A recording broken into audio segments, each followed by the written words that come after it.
नमस्कार। आज हम बात करने वाले हैं एक सफल लीगल करियर की नींव के बारे में। ये एक ऐसा सिद्धांत है जो सच कहूं तो अच्छे वकीलों को महान वकीलों से अलग करता है। तो चलिए सीधे एक बहुत ही तीखे सवाल से शुरू करते हैं। आखिर क्यों ज्यादातर वकील अपने केस हार जाते हैं?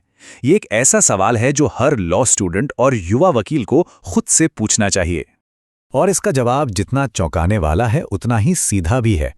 वजह यह है कि वो बेयर एक्ट को पूरी तरह समझे बिना ही जजमेंट्स पढ़ने लगते हैं, और बस यहीं वो पहली और सबसे बड़ी गलती हो जाती है जो एक मजबूत केस की नींव को ही कमजोर कर देती है। तो आज हम इसी पूरी प्रक्रिया को स्टेप बाय स्टेप समझेंगे। हम एक आम नाकामी से शुरू करेंगे, फिर कानून की असली बुनियाद को जानेंगे, गलत तरीके के खतरों पर बात करेंगे, और फिर सफलता का सही क्रम क्या है ये देखेंगे। आखिर में हम ये भी समझेंगे कि ये सब कुछ कोर्टरूम की असलियत में कैसे काम करता है और ये एक वकील बनने के मिशन के लिए इतना जरूरी क्यों है। तो सबसे पहले बात करते हैं इसी आम नाकामी की। ये लीगल तैयारी में होने वाली सबसे आम गलती है और यहीं से एक बेहतर तरीके को समझने की शुरुआत होती है। तो चलिए अब आते हैं कानून की बुनियाद पर। मतलब सारे लीगल आर्ग्यूमेंट्स का सबसे पहला और जरूरी सोर्स क्या है? इसका जवाब एक ही है, बेयर एक्ट। तो ये बेयर एक्ट है क्या आखिर? देखिए, बेयर एक्ट का मतलब है कानून का ओरिजिनल टेक्स्ट, जिसमें कोई कमेंट्री या अपनी तरफ से कोई मतलब नहीं जोड़ा गया हो। इसमें सिर्फ सेक्शंस होते हैं, उसके प्रोविजो होते हैं और एक्सप्लेनेशंस होते हैं। मतलब कानून अपने सबसे शुद्ध रूप में। और यहीं पर इस पूरे बहस का निचोड़ है। जजमेंट सिर्फ व्याख्याएं हैं, बेयर एक्ट नींव है। सोचिए, जजमेंट तो बदल सकते हैं, उनकी व्याख्या अलग अलग हो सकती है, लेकिन कानून की जो नींव है यानी बेयर एक्ट, वो तो हमेशा वही रहेगी। अब देखते हैं कि अगर ये क्रम उल्टा हो जाए, मतलब अगर जजमेंट्स को बेयर एक्ट से पहले पढ़ा जाए तो इसके असली खतरे क्या हैं, इसके क्या नतीजे हो सकते हैं। देखिए, इसके 3 बहुत बड़े खतरे हैं। पहला, गलत सेक्शन लगाया जा सकता है, जिससे गलत रिलीफ की मांग हो जाती है और जज इस गलती को फौरन पकड़ लेते हैं। दूसरा, जजमेंट्स ही ठीक से समझ नहीं आते क्योंकि उनमें जिन सेक्शंस का जिक्र होता है वो कंफ्यूज करने लगते हैं। और तीसरा, क्रॉस एग्जामिनेशन बहुत कमजोर पड़ जाता है क्योंकि कानून की जो बारीक भाषा है उसकी पकड़ ही नहीं होती। और एक बात हमेशा गांठ बांध लेनी चाहिए, अदालत में बोलने की फ्लुएंसी से ज्यादा दलीलों में क्लैरिटी काम आती है, और वो क्लैरिटी सिर्फ और सिर्फ बेयर एक्ट से आती है। जज को इंप्रेस करने के लिए भारी भरकम शब्द नहीं बल्कि कानून की गहरी समझ चाहिए होती है। तो फिर सवाल यह है कि सही तरीका है क्या?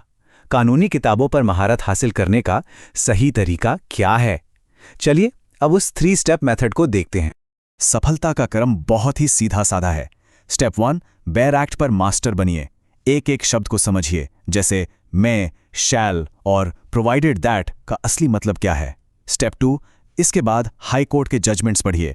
इससे यह समझ आता है कि उस ज्यूरिसडिक्शन में कानून को प्रैक्टिस में कैसे लाया जा रहा है। और आखिर में स्टेप 3, सुप्रीम कोर्ट के जजमेंट्स देखिए।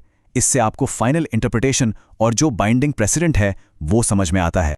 और ये बात भी बहुत जरूरी है कि ये सिद्धांत स्टूडेंट्स और प्रैक्टिसिंग वकीलों दोनों के लिए काम का है, बस फोकस थोड़ा अलग होता है। जुडिशरी की तैयारी करने वालों के लिए फोकस 70% बेयर एक्ट और 30% जजमेंट्स पर होना चाहिए। वहीं जो वकील प्रैक्टिस कर रहे हैं उनके लिए बेयर एक्ट तो हथियार हैं और जजमेंट्स एक ढाल की तरह काम करते हैं। चलिए अब थ्योरी से प्रैक्टिस की तरफ चलते हैं, देखते हैं कि ये तरीका असल में कोर्टरूम के अंदर कैसे काम करता है। एक सिनारियो लेते हैं। मान लीजिए एक जमानत का मामला है।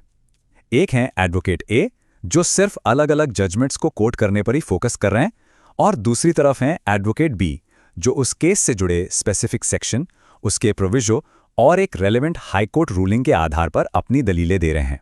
तो क्या लगता है नतीजा क्या होगा? जज एडवोकेट बी की बात सुनेंगे। क्यों? क्योंकि एडवोकेट बी ने अपनी दलील को कानून की नींव पर खड़ा किया है, ना कि सिर्फ दूसरों की व्याख्याओं के सहारे। यही है बेयर एक्ट फर्स्ट मेथड की असली ताकत।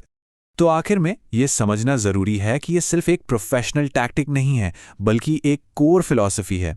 ये एक अच्छा वकील बनने के मिशन का एक बहुत ही जरूरी हिस्सा है।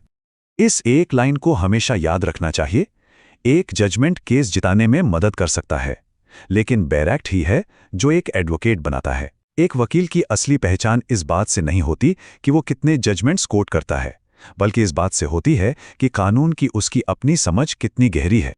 और अब इस एक अहम सवाल पर सोचते हैं, बेयर एक्ट को आखिर पढ़ा कैसे जाए। हर लॉ प्रोफेशनल को अपनी प्रैक्टिस के बारे में ये सोचना चाहिए, क्योंकि इसी सवाल के जवाब में ही सफलता का राज छिपा है।